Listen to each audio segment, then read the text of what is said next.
ভোক্তা পর্যায়ে বোতলজাত সয়াবিন তেলের দাম লিটারে 4 টাকা বাড়িয়েছে সরকার। নতুন দাম নির্ধারণ করা হয়েছে 199 টাকা।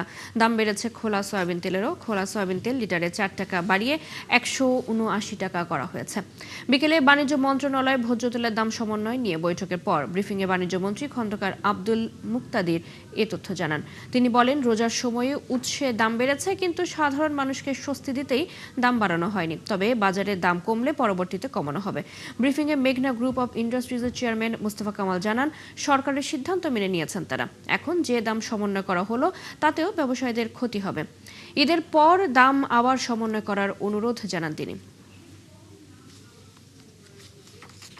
বোতলজাত 199, আগে ছিল 195। বোতলজাত যে তেল বিক্রি হয় সেখানের মধ্যে মূল্যের কম বেশি করার কোনো সুযোগ নাই, সেটা তো বোতলের গায়ে লেখা থাকে। প্রশ্ন উঠতে পারে যে সরবরাহটা যথেষ্ট কিনা, আর লুজ তেলের ক্ষেত্রে নির্ধারিত দামে বিক্রি হচ্ছে কিনা।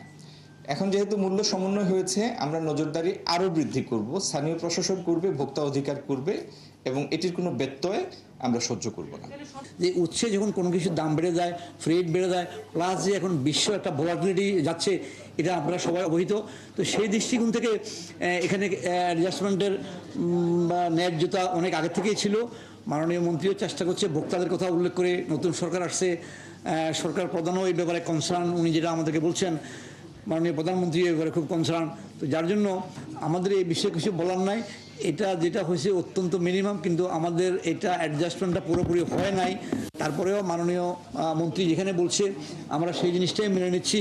আমার মনে হয় ঈদের পরে মাননীয় মন্ত্রী যদি জিনিসটা ভালোভাবে দেখে এটাকে ঠিক করে না দেয়, তাহলে হয়তো ব্যবসায়ীরা কী করবে, তারা প্রাইভেট সেক্টর ব্যবসায়ী, তারা তো আসলে ব্যবসার প্রবাহ কমিয়ে দেবে।